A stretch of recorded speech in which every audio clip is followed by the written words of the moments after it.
오늘의 듣는 묵상은 신명기 30장 14절의 말씀입니다. 오직 그 말씀이 내게 매우 가까워서 내 입에 있으며 내 마음에 있은즉 내가 이를 행할 수 있느니라. 아멘. 성도로서 예배 참석 외에 우리가 스스로 할 수 있는 일상 속 신앙생활에는 어떤 것이 있을까요? 마치 기둥과 같은 대표적인 것들에는 찬양, 기도, 말씀 등이 있겠죠. 찬양을 즐겨 들으려 하고 따로 시간을 정하여 기도하는 자리를 지키며 하루에 한 장이라도 말씀을 읽어나가는 습관. 이런 모습들이 신앙생활의 기본이자 우리의 믿음을 지켜나가는 가장 중요한 부분이 되어줍니다. 이 세 가지 부분 중 오늘 신명기 30장 14절의 말씀은 마지막 세 번째에 대한 내용이 되겠습니다. 즉, 말씀 생활에 대한 부분인데요. 오늘 듣는 묵상을 통해서 함께 한번 점검해 보았으면 좋겠습니다. 우리는 하나님의 자녀로서 우리의 생각보단 하나님의 뜻을 더 앞세울 것을 고백하고 결단하곤 합니다. 그런데 주일 예배에서 설교 말씀을 듣는 것 외에 우리의 평일 일상 모습을 곰곰이 돌아보면서 우리가 평소엔 얼마나 자주 하나님의 말씀에 귀 기울이고 있는지 자문해 볼 수 있어야 합니다. 예를 들어 올해 새해를 맞이하면서 올해는 성경 일독해야지 다짐했던 부분, 혹은 하루에 한 장씩은 읽어나가길 시작했던 부분들이 혹시 바쁜 일상으로 인하여 중단되어 있지는 않으신지요? 너무 바빠서 기도하지 않을 수 없다고 말했던 종교개혁자 마르틴 루터의 고백을 빌려 바쁠 때일수록 말씀을 더욱 가까이 할 수 있는 저와 여러분 되기를 간절히 소망합니다. 하나님의 뜻이 중요하다 인정하지만 그래서 하나님의 뜻이 담겨 있는 말씀의 중요성도 끄덕여지지만 우선 이것부터 처리해야지 했던 것들로 우선순위가 밀려 말씀을 멀리하지 않도록 여러분의 마음을 지키십시오.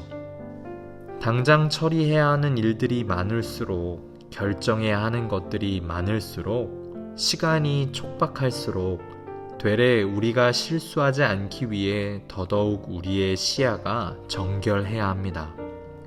하나님에 비해 좁은 나의 시야와 판단으로 물론 그중 가장 최선을 고르겠지만 그 선택이 하나님의 뜻에 가깝기 위해서는 하나님의 뜻이 계시되어 있는 말씀이 중심이 되어야만 합니다.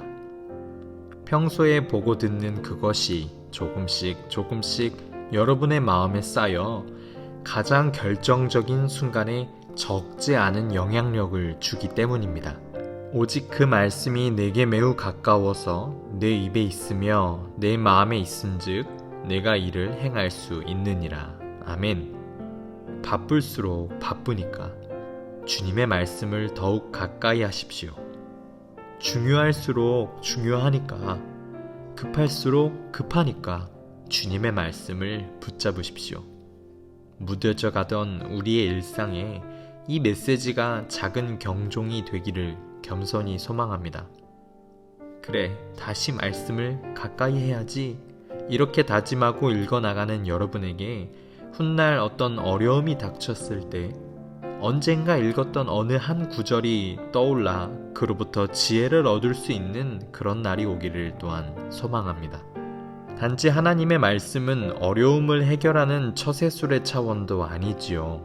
문제 해결만을 위함이 아니요, 더 나아가 하나님과의 관계가 본질적으로 더 가까워지고 회복되는 계기가 말씀 생활로부터 움트게 될 것임을 확신합니다.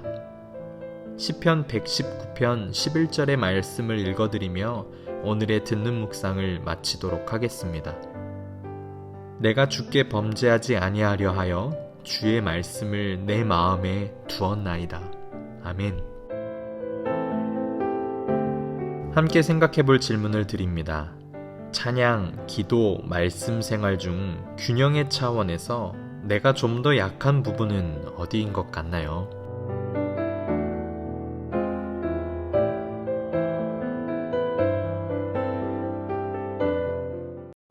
여러분의 멈춰져 있던 관성에 오늘 메시지가 작은 자극이 되어 여러분의 멈춤을 다시 움직이게 하는 작은 울림이 되었기를 소망합니다. 오늘 하루도 믿음으로 승리하세요.